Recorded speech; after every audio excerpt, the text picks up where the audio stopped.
bound by playing to our fears. This committee's activities may well determine whether this nation will live or die. But his attempt to use live hearings to further alarm the public will actually reveal him for what he is.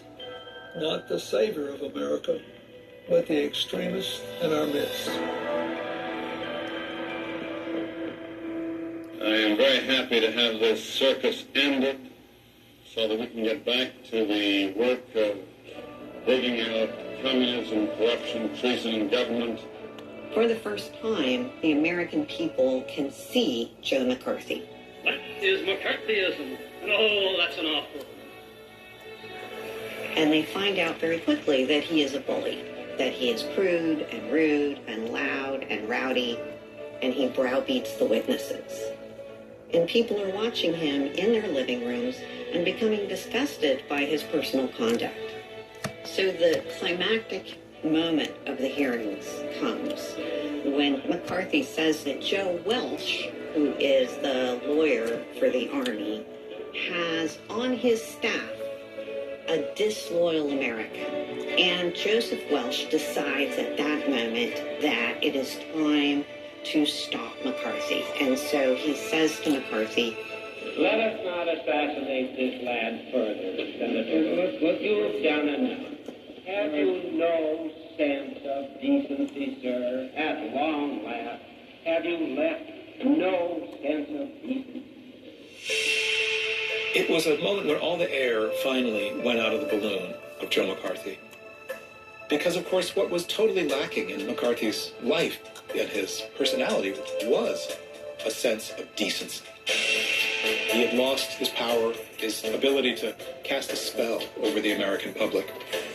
After the hearings, McCarthy loses his stature within the United States Senate. And in December of 1954, the Senate votes to censure Joseph McCarthy. And within a few years, he drinks himself to death.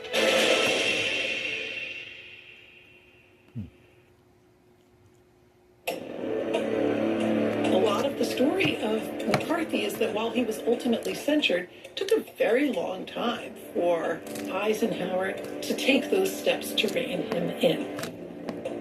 And it shows that even someone in the presidency can feel politically beholden to more extremist wings, and that it requires real courage to stand up against someone in your own party. Democracy does require a dedication and a commitment to respecting the truth.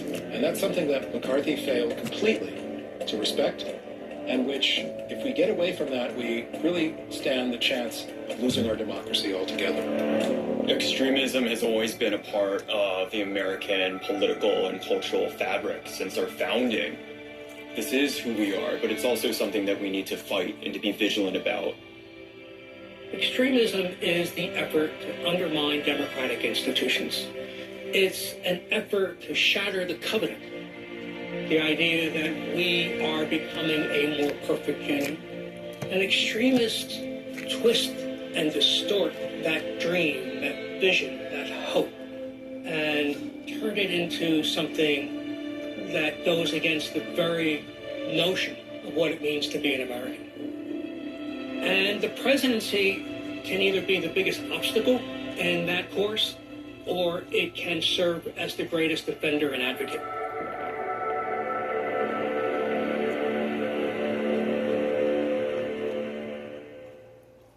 So it can be stamped out. But first it has to be recognized for what it is. This is a challenge that President Eisenhower had to face, as would many of our nation's presidents to follow, including me. When I was president, I had to confront the rising movement of far-right extremists who took mistrust of government to a new level of outright hatred. On April 19, 1995 in Oklahoma City, anti-government extremists carried out the deadliest act of domestic terror in American history, bombing a federal office building and killing 168 innocent people, mostly government employees, but including 19 children in the building's daycare center. The Oklahoma City bombing sped the passage of new laws to fight domestic terrorism.